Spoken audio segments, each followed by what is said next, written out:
and welcome to my channel. If you're new here, my name is Kate and this is The Lions, the Witch and the Wardrobe. So in my last video I talked about becoming self-employed and starting my own business with £1,000 that I managed to save up through selling some bits and bobs from the home and also selling some of my old clothing because I've lost a lot of weight recently, so I had a lot of clothing in larger sizes that I could sell, and that enabled me to be able to save up £1,000. So from watching other videos on YouTube, I had planned to become a reseller using my previous knowledge from when I studied fashion and textiles to be able to, as I romantically thought, just seek out these wild and wonderful things that were just sitting there waiting for me to pick them up in a charity shop.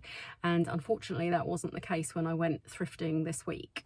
I was hoping to find these amazing pieces that I could then research and present them really well and upload them on eBay, but I didn't have much luck at all this week, unfortunately. But after spending a whole day traipsing around the city centre and just finding absolute rubbish, like items from To Clothing, Primark and Shein, and when you touch them you can tell that the quality of fabric is just so poor. They're made really badly. The fabric content contains a lot of synthetic material. I just don't want that sort of stuff in any business that I will be starting. I'm very much about using good quality fabrics, pre-loved items obviously as well, but I do want to try and source quality items. I don't want to be selling just tat, and I just don't think it's financially viable to either, because the amount of time that it would take for you to source these items, upload them, well, photograph them, upload them and then send them out, there's just no money in it at all. So it's just not for me. I'd rather source items that have been really well made, and I mean obviously these items are going to be picked up very quickly in charity shops, and the amount of time that it would take to source these items I just don't think is financially viable. And in all honesty, my heart just wouldn't be in it. I believe in well-made, pre-loved items that have, I mean, vintage to a certain extent, but it doesn't have to be vintage, but just things that have been made with some skill. There's just so much tat out there these days. I can't stand fast fashion in general, the way the clothes are made, the fabric that they use, and most importantly, obviously, the way the garment workers are treated, you know, in a lot of these cases it is absolutely horrific. So this week's taught me a lot, and it's made me realise not only with the sort of business that I want to build, but also the clothing that I even want to wear. I certainly have for years tried to completely avoid fast fashion. I do tend to try and buy a lot of things in charity shops, but when you're a bigger size like I was, that was very difficult. So I did fall into the trap of buying bits of fast fashion then, but now I really want to avoid that. So the fact that I studied fashion and textiles years ago at university, I need to put those skills back into practice and perhaps start making my own clothes, with then a view to starting my own business along that line instead. I'll have to see how things go, but it has given me a lot to think about this week. But after traipsing around a lot of these charity shops and not finding anything at all, I did find a few little things that I liked in the last couple of charity shops, but it's nothing to resell, or these are all things that I'm going to keep for myself. I'll save my favourite item until last, but I'll show you the other things first. So first up, I have a Women Who Changed the World mug. How fantastic is that? And it only cost me £3.50, and I got that from the RSPCA. I'm just going to peel this label back and see who actually... It's bone china, designed, printed and decorated in the UK, which is fantastic and in line with everything that matters to me. And it's in, I can't quite read that, somewhere in Scotland. And yeah, that's a fantastic mug, £3.50. I mean, you'd probably pay that for a mug in like Asda or Sainsbury's or whatever supermarket, and it wouldn't be as nice as that would be made in the UK. Bone china as well. Fantastic inspirational women who changed the world. Yeah, starting off with Cleopatra, 69 to 30 BC Egypt, and ending with Greta Thunberg, 2003 Sweden, and lots of fantastic historical women on there. Brilliant mug. My second item is this lovely little jug, which I thought was really, really pretty. Fantastic condition, no marks inside that I can see, and that was reduced to £2.50.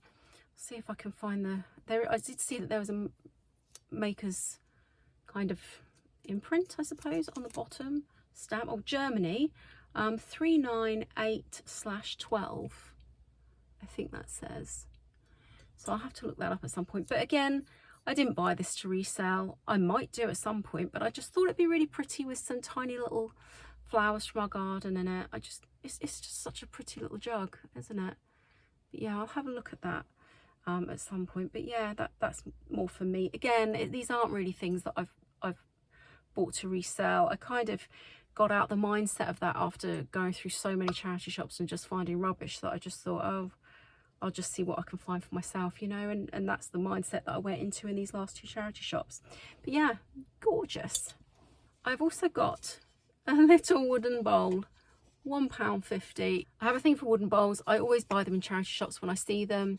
They take me back to being a little kid. We used to go on holiday to a place called Pilton, which is quite near Glastonbury. It's where the festival is actually held, is quite close to where we used to rent this little bungalow when I was a child, and they used to have wooden bowls, and I used to sit there eating my cereal or porridge in the morning out of these lovely little wooden bowls, and it's always stuck with me and brought back this lovely feeling. So I always collect the little wooden bowls when I find them.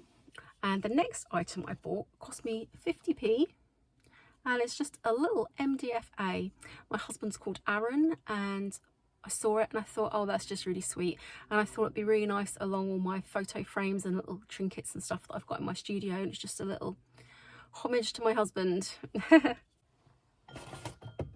oh, excuse me, I just dropped that underneath my passenger seat. I'll grab that in a second. But last but not by no means least, I managed to find, now I'm not going to be able to show you this very well in the car, but it is a vintage St. Michael, which is the old branding of M&S, if I remember rightly. I used to have, in the 90s, I used to have all these St. Michael velvet jackets. I used to collect them. I had one in so many different colours: burgundy, blue, purple, green, black. I wish I had them now. I bloody loved them. I absolutely adored them. And I have no idea where they've gone over the past probably 30 years. But yeah, I had one in practically every colour you could think of. I used to always pick them up in charity shops. I remember paying 50p for one of them, but obviously that was in old money. You wouldn't pay that now. And I think they're quite collectible now, those jackets. But yeah, this is a men's kind of double-breasted blazer type coat. It's not a long coat, it's just a sort of, I'd say, midway up your thigh type of length. And yeah, it's made from pure wool, made in the UK, and it cost me £5.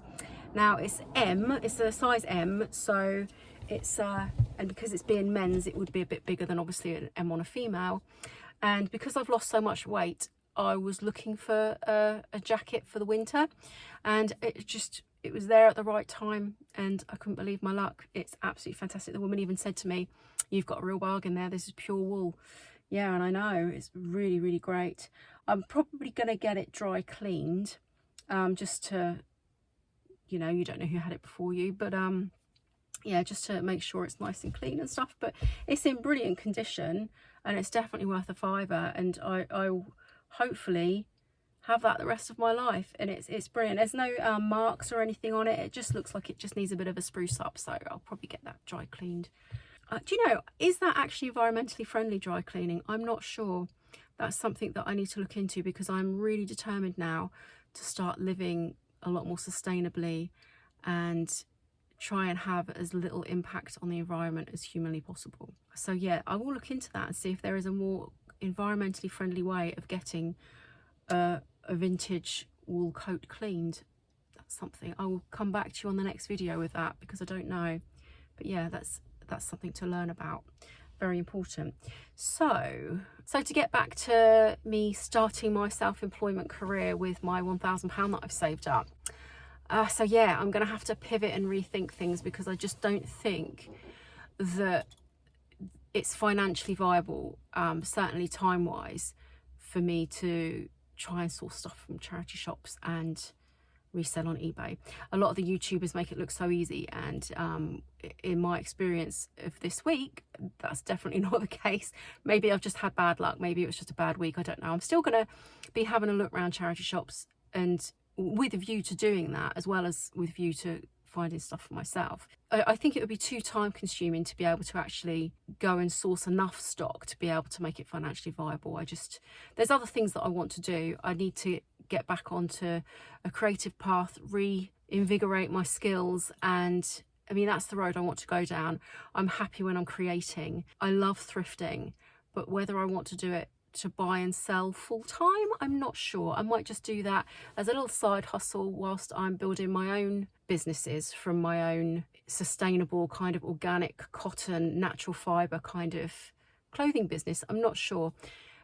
I am thinking that it might be a better idea to go down a pre-loved kind of homeware shop, and then I can sell prints of my designs and stuff like that alongside that in a kind of all-encompassing kind of business. I'm not sure, there's a lot to think about. So yeah, it's made me think more about whether I want to do reselling or whether I should use that money for expanding my skill set. I've got a lot to think about this week. I'm going to continue to do some sourcing this week and see how that goes, and I think this week's going to be the deciding factor as to what road I go down, really. It would be nice if I can use the money to not only sort of expand my skill set a bit, but also to start having a little bit of reselling, just so it can kind of start giving me a little bit of an income while I'm trying to build my own businesses through stuff that I've designed and created myself. But I'm always going to be thrifting. I'm always going to be looking in charity shops for fantastic items that you don't normally find on the high street, things that have got a bit of history and a bit of character to them, whether that's for myself or to resell. We'll see how that goes.